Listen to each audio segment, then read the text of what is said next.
Magandang araw sa inyo, Miss Tales, at sa mga nakikinig lagi ng mga kwento nyo. Masugid ko din pong sinusubaybayan ng mga bago nyong uploads. Kwento po ito ng lola ko sa akin. Matanda na po ang lola ko.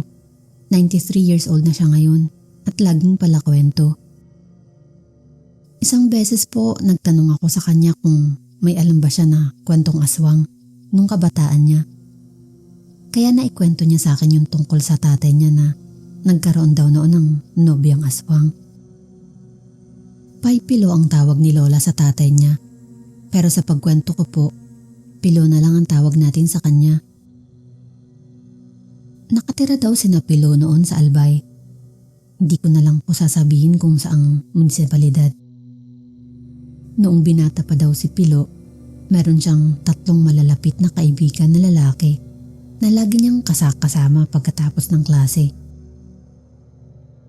Isang araw, naikwento kay Pilo ng mga kaibigan niya na meron daw sa kabilang bayan na lugar kung saan meron silang gustong kilalanin ng mga dalaga na talaga namang angat sa normal ang kagandahan.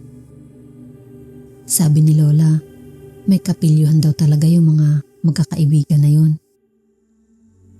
Ang sabi pa nung isa kay Pilo, yung mga dalaga daw ay merong mahahabang kulay itim na buhok, maputi at animoy kulay perlas na balat at mapupungyaw na mga mata. Natawa na lang daw noon si Pilo kasi parang imposible namang may ganun sa lugar nila.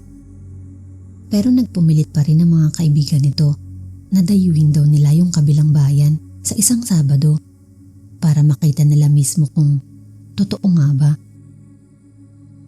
Dahil sa wala naman si Pilong gagawin sa Sabado at talagang lagi niyang gustong lumabas ng bahay tuwing walang pasok, ay pumayag na din ito. Noong Sabado ng hapon, pumunta na nga sila sa kabilang bayan. Tawagan na lang nating Barangay San Carlos yung lugar na pupunta nila. Nagtanong-tanong sila kung saan yung Barangay San Carlos. Medyo mahaba-habang lakaran pala ito. At sa wakas, natuntun na daw nila yung daan papunta doon sa maliit na barangay. Madaming puno ng niyog ang paligid ng daanan na yun at mangilan-ngilan lang din ang mga bahay na nadadaanan nila. Maya-maya pa, napahinto na lang sila nang makita nilang isang maliit na kubo kung saan may isang babaeng nagwawalis sa tabi ng isang malaking puno ng mangga. Napanganga na lang daw noon si Pilo paglingon sa kanila ng dalaga. Talaga daw na napakaganda nito at napakahinhin tingnan. Napaatras daw noon ng dalaga nang makitang magkakaibigan. Pero agad namang nagsalita ang isang kaibigan ni Pilo na, "Magandang araw sa'yo. Nawawala ata kami. Alam mo ba kung saan dito ang bahay ni Lola Rosing?"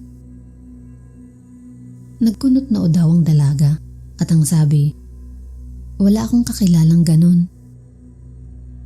Lumapit ang 4 na magbabarkada at nakipagkilala sa dalaga.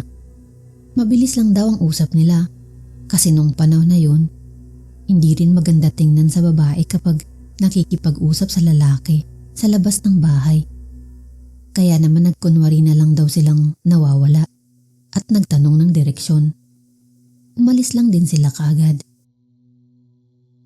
Masaya yung magbabarkada nang makumpirma na totoo nga yung nabalitaan nila na may magandang dalaga ang nakatira doon. Hindi nga lang mga dalaga kasi isa lang naman yung nakita nila doon. Nagustuhan ni Pilo ang babae kasi totoong kakaiba ang itsura nito kumpara sa iba.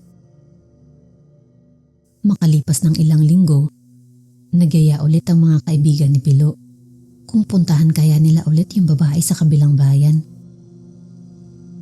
Umayaw si Pilo kasi may gagawin daw siya. Pinilit siya ng mga kaibigan nito pero hindi talaga siya pumayag. Di na din tuloy itinuloy ng mga kaibigan nito ang plano. Pero sabi ni Lola, pasikreto daw palang pumunta si Pilo sa kabilang bayan para makita yung babae. Sa pangalawang pagpunta niya, nakita niya ang babae na nagtatanim ng mga halamang santan sa tabi ng kubo nila. Nagpakilala ulit si Pilo at sinabi na isa daw siya doon sa nagtanong ng direksyon sa kanya ilang linggo nang lumipas. Tumango naman ang dalaga at sinabi na naaalala niya daw si Pilo. Nag-usap sila at nagpakilala ang dalaga na si Carmen. Masaya daw si Pilo sa pagdalaw-dalaw sa dalaga. Nakilala pa nga nito ang mga magulang ni Carmen at dalawang nakababatang kapatid na babae. Ngayon lang nakita ni Pilo. Totoo nga ang nabalitaan ng kaibigan niya kasi pati yung dalawang kapatid ni Carmen ay maganda din. Mabait daw ang pamilya ni Carmen, kwento ni Pilo kina Lola. Kaya naman lagi daw itong may dalang bulaklak o mga prutas kada dadalaw. Isang araw daw, papunta ulit si Pilo kina Carmen. Sa daan, may nakasalubong siyang kakilala niya. Saan daw ba ang punta niya? Sinabi naman ni Pilo na papunta siya doon sa isang kakilala niya sa Barangay San Carlos. Niyaya naman siya nung kakilala na sumaglit muna sa bahay nila na malapit lang. Dahil sa maaga-aga pa noon ay sumama naman si Pilo. Doon niya narinig ang sabi-sabi na doon sa Barangay San Carlos ay may pinaghihinalaang mga aswang daw. Yung pamilya daw na yun hindi gaano nakikihalubilo sa iba at meron daw na magagandang anak na babae. Napaisip si Pilo noon kung sina Carmen ba ang sinasabi nito. Dahil hindi naman makapagbigay ng iba pang detalye ang kaibigan ni Pilo, paano naging aswang yung pamilya na yun, hindi naman siya naniwala. Tumuloy pa rin siya papunta kina Carmen. Noong araw na yun, birthday ng kaibigan ni Pilo, kaya niyaya niya si Carmen na pumunta doon. Nakapagpaalam na din siya sa nag-imbita na kung pwede may isasama siyang isa pa. Umuo naman si Carmen at ipinagpaalam siya ni Pilo sa mga magulang nito. Doon daw sa handaan, may nakausap sina Carmen at Pilo na isang lalaki na medyo may kayabangan. Naging dahilan daw ito ng pagtatalo ni Carmen at Pilo. Kahit magkagalit, ay inihatid pa rin ni Pilo si Carmen sa bahay nila. Magagabi na daw noon. Pauwi na si Pilo at naglalakad sa may niyogan nang may kung anong malakas na hangin ang dumaan sa kanya. Nagulat siya noon at napatingin sa paligid niya. Wala naman siyang nakitang ibon na malapit o anumang hayop. Tanging mga ingay lang ng mga insekto ang naririnig niya. Nagpatuloy siya sa paglalakad at maya-maya pa, ganun na naman ang nangyari. May kung anong malakas na hangin ang dumadaan-daan sa likuran niya. Pero kapag nililingon niya naman ito, wala naman siyang makita. Nagmadali na siya sa paglalakad noon, pero napahinto siya nang may marinig siyang parang garalgal na boses. Papalakas daw iyon ng papalakas.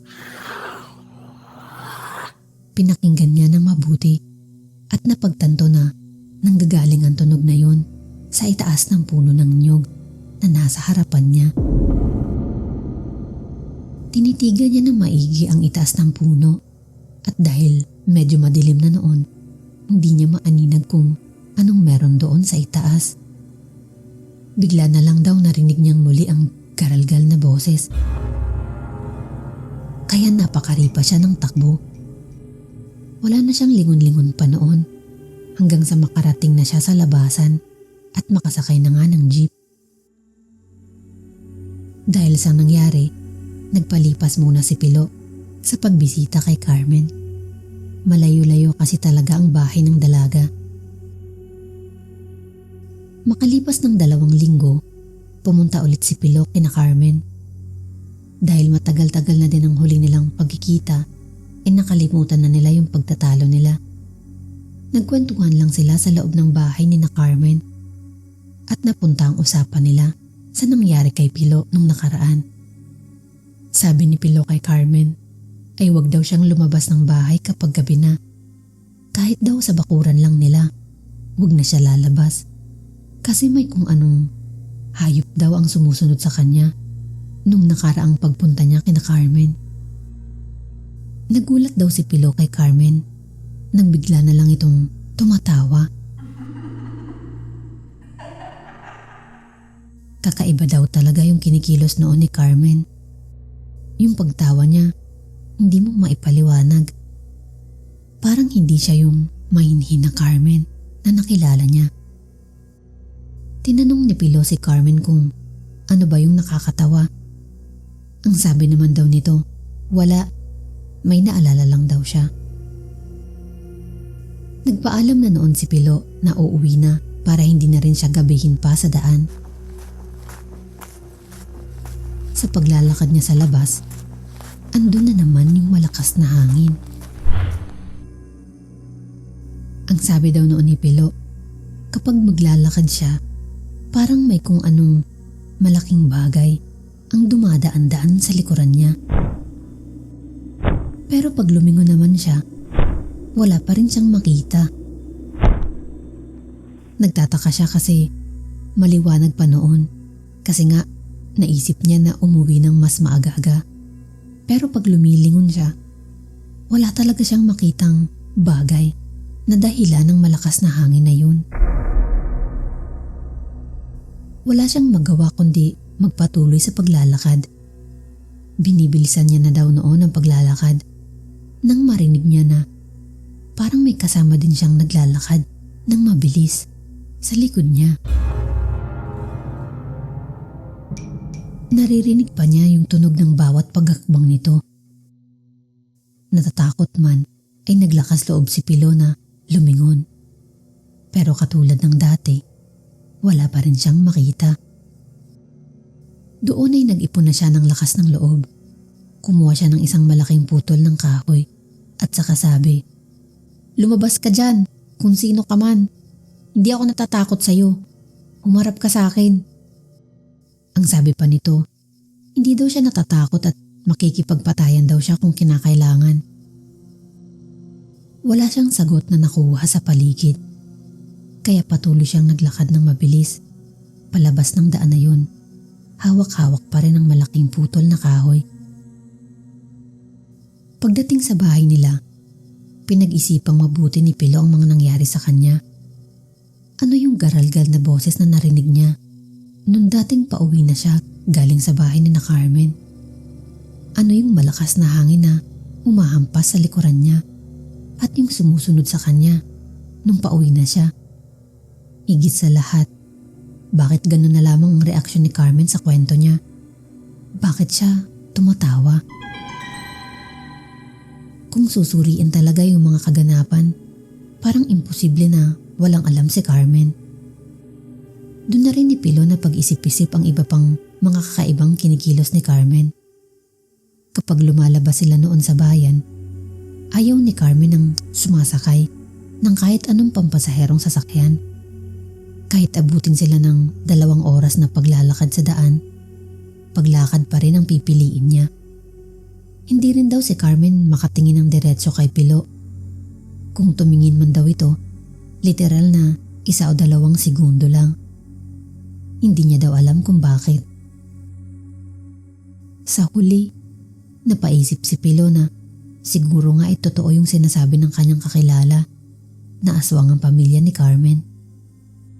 Dahil sa mga nangyari, napagdesisyon na ni Pilo na hindi na magpakita pa kay Carmen. Hindi na rin siya bumalik sa lugar na yon. Pag-abot naman sa puna kanyo, daw itong ano mo na ito, nagtunong dahil siya kung kanyo. Sa manyog ng pig-agihan. Pagtunong niya dang ito, kung tintasyon ka nga yaot, ako ngayon, formulan na ka, nagtitintar ka nga sa kuya. Lumabang ka nga yaot, lumuwas ka nga yaot, pumaling ka nga sa kuya. Sabi na ka antisipahin. Iya. Tunong naman na so, gurma parkuson. Nawara lang. Namara naman ito. Lakaw naman dito si Pai. Paglakaw na kami nga naman. Sali lumis may garo na may nagsasagid dito sa kunyan. Sa daga na, so, garo mga subayong na naglayong sagid dito sa daga. Ila. Talaga ngayang may urag ka, sabi nga laka. Talaga ngayang may urag ka. Di ka man nga minalubas, paano ngayang mailinta ka na? Pigpapatakot mo sa nangaya. Kung di man niya ko sa mong matakaw, pumahiling ka sa nangaya, abida ka ang kitong si Pai.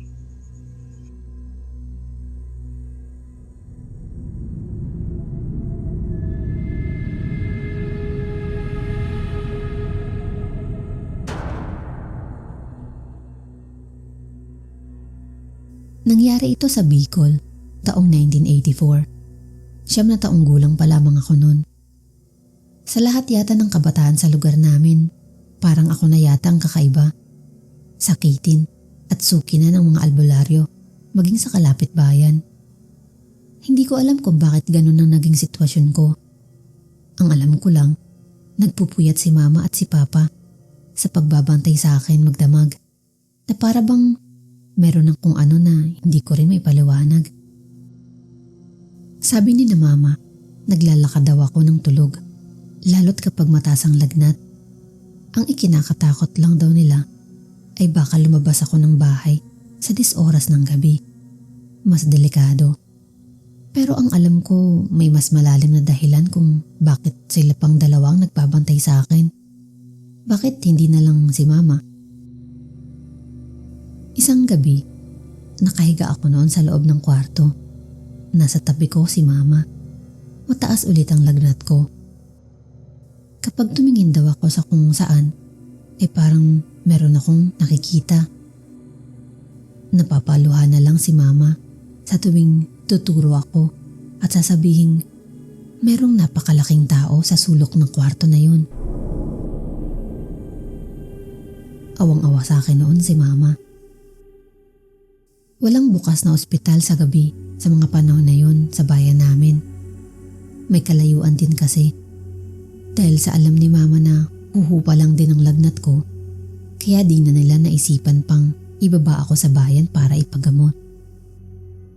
Natatandaan ko noon, madaling araw at mataas pa rin ang lagnat ko nang makarinig si papa ng kalusko sa bubong namin na para bang kakaiba kumpara sa ingin ng sanga ng dahon na itinataboy ng hangin. Naisipan ni mama na ipasilip na lang kay papa sa labas ang kakaibang ingin na yon. Pero tiyak ni mama na hindi sanhi ang sanga ng kahoy nung mga ingay na yon. Kakaputo lang kasi ni papa ng mga sanga ng kahoy noon dahil sa dumaang bagyo. Dahil maliwanag naman ang buwan, di na ni papa dinala pa ang gasera sa labas. Ilang segundo pa lamang ang lumipas nang hangos na bumalik si papa sa kwarto kung saan kami nandun ni mama. Ang sabi niya, may malaking aso daw sa bubong namin. Halos nasa tapat lang daw ng kwarto kung nasaan kami. Ano namang gagawin ng aso dyan at paano naman nakaakyat? Tanong ni mama kay papa. Ang ginawa ni papa, lumabas ulit siya ng bahay, dala yung gasera. Sa mga oras na yun, sa kusina na si papa dumaan.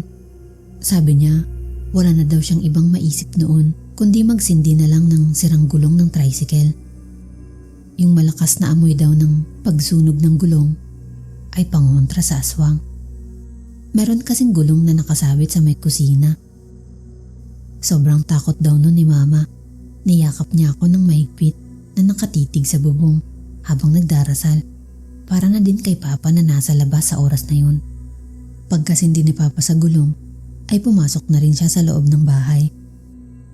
Maya-maya pa, nawala na yung mga kaluskos na naririnig namin sa itaas. Sinilip ni papa sa labas kung nandun pa rin yung malaking aso at pagtingin niya, wala na nga ito. Nakahinga na ng maluwag si mama noon pero patuloy niya pa rin akong binantayan hanggang sa umaga.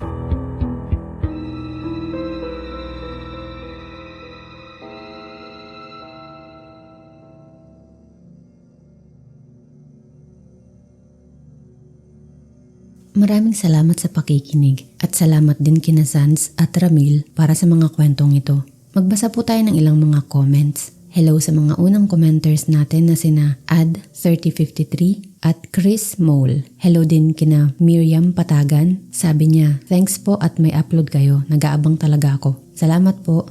Hello din kina Old Lady Gamer since 1990, Jobert Matthew Gafood at Chocolate Monster 84. Sabi niya, hi Miss Pitty, miss ka na namin. Please keep them coming po. Thank you and blessings sa'yo. Thank you po at God bless din sa'yo.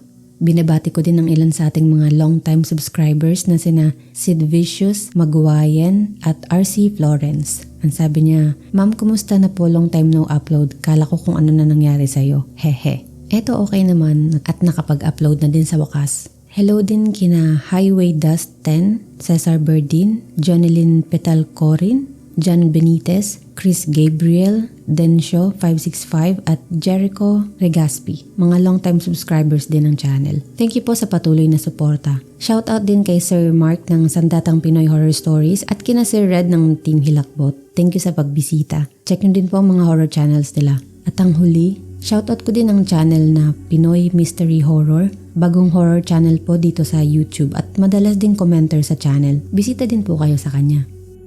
Kung bago lang kayo sa channel, click nyo lang ang subscribe button sa mga screen nyo para updated kayo sa mga bagong uploads. Meron din ba kayong mga nakakatakot na karanasan o mga kwentong hindi pangkaraniwan?